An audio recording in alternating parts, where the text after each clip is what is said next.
Director लगे, भाई मियाँ ब्रिगेडियर साहब आ गए हैं। मैंने उनको पहली दफ़ा देखा, शेरवानी पहनी हुई, बिना कैप। मुझे बहुत अच्छा लगा कि कौमी लिबास पहनने वाली शख्सियात आज भी मौजूद हैं और बाबा कौम पहना करते थे। तो ये मेरी उनकी पहली मुलाकात थी। और उसके बाद मैं उनके साथ उठ के ब्रिगेडियर साहब के कमरे में हम चले गए। ब्रिगेडियर साहब वॉशरूम में थे, हम वहाँ बैठे, थोड़ी इधर उधर की बात हुई और उनकी इब्तदाई बातें मुझे आज भी याद हैं कि बड़ी शुस्ता उर्दू और बड़ी नफीस गुफ्तगू वो फरमाया करते थे। तो अभी जब तक वो सेहतमंद रहे, लेकिन वो एक ऐसे इंसान थे कि जो रवायात की पासदारी करने वाले, कौमी मशाहिर की तकरीम करने वाले और शहीद पाकिस्तान के आप कह लें कि बेलौस सिपाही थे और उनकी तालीमात पर वो अमल किया करते थे। जब भी यहाँ आते थे सेशन में, आप यकीन करें, हम लोग तो एक्सटम्पोर वैसे बोल देते हैं जो भी हो, लेकिन वो लिख कर बाज़ाब्ता तौर पर लाया करते थे। जानिब से शुरा के अरकान की जानिब से, मुबस्सिरीन की जानिब से, शुरा हमदर्द के जितने अहबाब हैं और हमदर्द फाउंडेशन भी मनाजिल आसान फरमाए, उनके दर्जात बुलंद फरमाए और आपके दूसरे जो भाई हैं उनको ये तौफीक अर्दानी फरमाए कि उनका मिशन आप जारी व सारी रखें।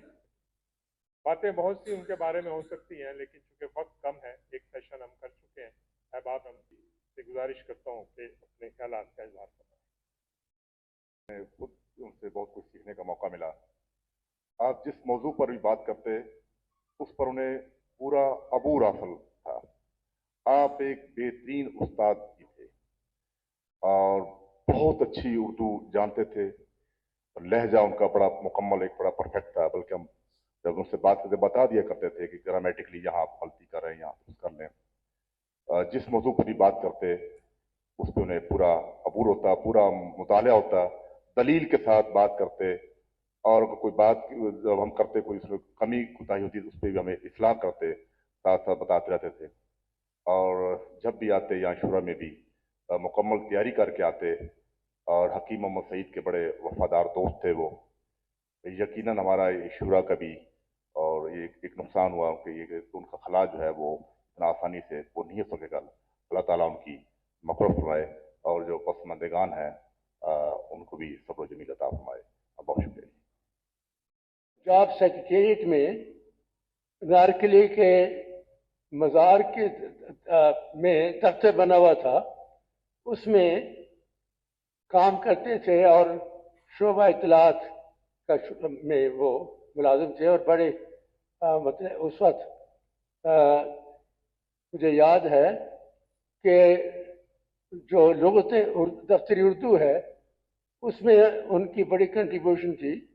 और मेरा भी चूँकि उर्दू के फ़रोग़ के सिलसिले में और थोड़ा बहुत शगफ था, उनसे मुलाकात मैं मुलाजमत के सिलसिले में गुजरात पोस्टिंग हो गई मेरी, लेकिन मैं लाहौर जाके उनको मिला करता था। फिर उसके बाद शूरा में उनके साथ ताल्लुक़ पैदा हुआ। उसके अलावा वो आले किबरा का जो शुमारा हर मेरे क्वार्टरली था, मेरे ख्याल में हाँ सेमाई था, और उसमें बड़ी एहतियात के साथ उर्दू के बारे में तहकीकी मकाले शाया करते थे और दुनिया भर में भेजते थे वो, अमेरिका, कनाडा, इंग्लैंड। और चुनाचे फ़रोग़ उर्दू के सिलसिले में उनकी खिदमात बेशुमार हैं। दुआ करते हैं अल्लाह ताला उनको उनकी दर्जात बुलंद करें। और जैसे कि इससे पहले जनाब नईम कुरैशी साहब ने कहा है, उनके साहबजादों से दरख्वास्त है कि वो इसकी रुकनीत इख्तियार करें, तो ये उनके लिए एक लिहाज से उनकी तरफ से एक हमेशा के लिए दवामी कंट्रीब्यूशन। बहुत शुक्रिया। बहुत शुक्रिया। सैयद मंसूर आकिल साहब की खूबियाँ और उनके जो क्वालिटीज़ हैं वो बयान करने लगे तो काफ़ी वक्त हमें दरकार होगा, लेकिन as a bureaucrat, as a government servant भी उनकी ज़िंदगी जो है वो काबिल मिसाल है। جیسا نعیم صاحب نے اور اسپیکر نے کہا ہے، ان کی جو میں سے پہلے بھی خطاب میں جو کلچر اور تہذیب کا ایک عکس نظر آتا ہے، تو وہ شخصیت ہمارے سلمان عاقل صاحب کی تھی. تو وہ تہذیب جو ہماری ہے، تو یہ بڑے کم لوگوں میں ہے. ایسے کافی لوگ اٹھ کے ہیں کہ ہمارے ساتھیوں میں سے تھے. یہ آپ نے اطلاعات میں دیگر بہت شعبوں میں اہم کردار ادا کیا. ہمارے فیض اسلام میں بھی ہمارے وہ رہے ہیں، ساتھی رہے ہیں. ہاں، میرے والد کی آواز گونجتی تھی. آج میں وہاں زور سے بول رہا ہوں، لیکن بہت عاجزی کا مقام ہے، کیونکہ ہم نے تو سوچا بھی نہیں تھا کہ اس جگہ کھڑے ہو کے زور سے بولے کہ جہاں ہمارے ابو بولا کرتے تھے. میرے لیے بہت اعزاز بھی ہے، فخر بھی ہے کہ میں اپنے خاندان کی نمائندگی کر رہا ہوں اس موضوع زبان میں. کوئی بھی باپ جو ہے وہ اپنی اولاد کے لیے رول ماڈل ہوتا ہے، اور وہ اپنی کبھی کوئی تکلیف یا پریشانی ظاہر نہیں کرتا اپنے بچوں کو بہتر مستقبل بنانے کے لیے، ان کی زندگی سنوارنے کے لیے. جبکہ اولاد جو ہوتی ہے وہ اپنی زندگی بنانے کے لیے اور اپنا مستقبل بنانے کے لیے اس چیز کو بالکل اگنور کر رہی ہوتی ہے کہ ان کا باپ کی مشکلات سے گزر رہا ہے. یہ احساس ہمیں صرف اس وقت ہوتا ہے کہ ہم خود اسے اسٹیج پہ پہنچتے ہیں یا ہم سے یہ جو سہولت ہے یہ چھین لی جاتی ہے. اور میرے والد خود اس کی مثال تھے. ان سے یہ سہولت ان کے بچپن میں ہی چھین لی گئی. میں محروم ہو گیا اس چیز سے. وہ ابھی مشیت الہی کے تحت میرے والد ابھی میٹرک بھی نہیں کیا تھا انہوں نے، تو ان کے والد کا انتقال ہو گیا تھا. اب ان پر تعلیم کے ساتھ ساتھ اپنی بہنوں اور والدہ کی ذمہ داری بھی تھی، جسے انہوں نے الحمدللہ بطریقہ ایسے نبھایا جو ہمیں اپنے بزرگوں سے پتہ چلتا ہے. اب جب انہوں نے ماسٹرز کیا تو 2 ماسٹرز کیے انہوں نے پولیٹیکل سائنس اور ہسٹری میں.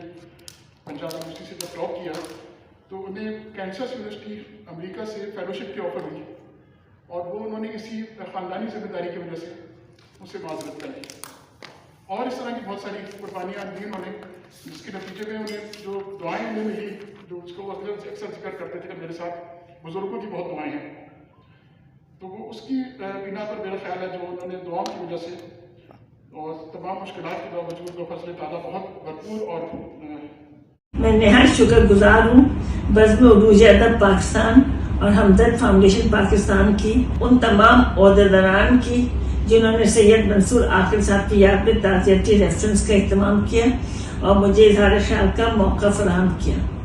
سید منصور عاقل صاحب شہید پاکستان حکیم محمد سعید کے قریبی اور معتمد ساتھیوں میں سے تھے. جب تک صحت نے اجازت دی وہ باقاعدگی سے شورا ہمدرد کے اجلاسوں میں شریک ہوئے. صاحب فراش ہونے کی وجہ سے وہ طویل عرصے سے اجلاس میں شرکت سے قاصر تھے، مگر ان کی حکیم محمد سعید کی ساتھ قلبی وابستگی ہمیشہ آیا رہی. سید منصور عاقل صاحب نے شورا ہمدرد کے کئی اجلاسوں میں اسپیکر کے عدم موجودگی میں قائم مقام اسپیکر کے طور پر نمائندگی کی.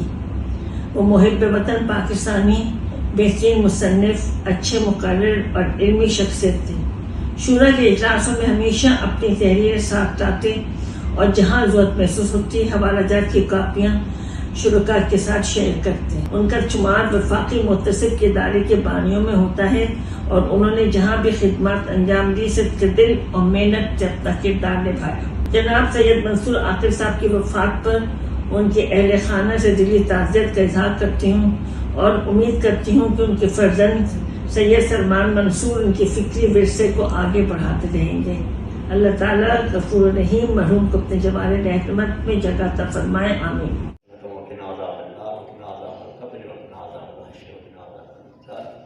ربنا لا تزغ قلوبنا بعد إذ هديتنا وهب لنا من لدنك رحمة سيدنا ونبينا وذكرنا ونسانا اللهم من أحييته منا فأحيه على الإسلام ومن توفيته منا فتوفه على الإيمان. إلى أولادي محترم جناب سید منصور عاقل، اللہ تعالیٰ ان کو جنت الفردوس اعلیٰ سے مقام عطا فرمائے. اس دنیا فانی سے ذائقہ چکھنا ہے. پہلے وہ اس دنیا میں تھے، اب وہ اپنی جو کچھ بھی ہم نے تلاوت میں نے پڑھی، آپ احباب نے پڑھی یا ان کی اہل خانہ نے پڑھی، اس صبر کے عذاب سے بچائے. حضور نبی اکرم حضرت محمد مصطفیٰ صلی اللہ علیہ وآلہ وسلم کی قبر میں پہچان نصیب فرمائے، عطا فرمائے. اور ان کے جو بیٹے ہیں ان کو برداشت करने की तौफीक अता फरमाए। इलाही इस जनाब हकीम मोहम्मद सईद शहीद दुआ करते हैं कि रब कायनात उनके दर्जात को बुलंद फरमाए और उनकी बेटी मोहतरमा सादिया राशिद साहिबा की तरफ लेके जा रही हैं। अल्लाह ताला उनको भी सेहत और तंदुरुस्ती अता फरमाए, अल्लाह ताला उनको सेहत और तंदुरुस्ती अता फरमाए और वो बेहतर से बेहतर अंदाज के साथ पूरे मुल्क वतन अजीज पाकिस्तान में जहाँ जहाँ हमदर्द के इदारे कायम हैं उनकी दिल लगी के तौर पर उनकी दिल साहब ने अपना सुना हिस्सा डाला और जो सामने बैठे हैं उन्होंने भी जो इतनी देर से बैठे हैं, जो कुछ उन्होंने पढ़ा, जो कुछ हमने पढ़ा, इस सारे कलाम का स्वाब मोहतरम जनाब मोहम्मद सईद साहब और जनाब सैयद मंसूर आकिल साहब को पेश करती हैं। अल्लाह ताला इन सब के दर्जात को बुलंद फरमाए, अल्लाह ताला हम सबको अता फरमाए। मीडिया के जो साहिबान यहाँ पे तशरीफ फरमा हैं, कैमरा मैन हैं, रेडियो पाकिस्तान के नुमाइंदान हैं, अल्लाह ताला इन सबको भी अजीम अता फरमाए। अंत वली दुनिया वल आखिरह वफ़नी मुस्लिमन व अलहिक़नी बिस्सालिहीन सल्लल्लाहु तआला अला रसूलिक लिखल्किही व नूरि अर्शिही व ज़ीनति फ़र्शिही मुहम्मद व अला आलिहि व अस्हाबिही।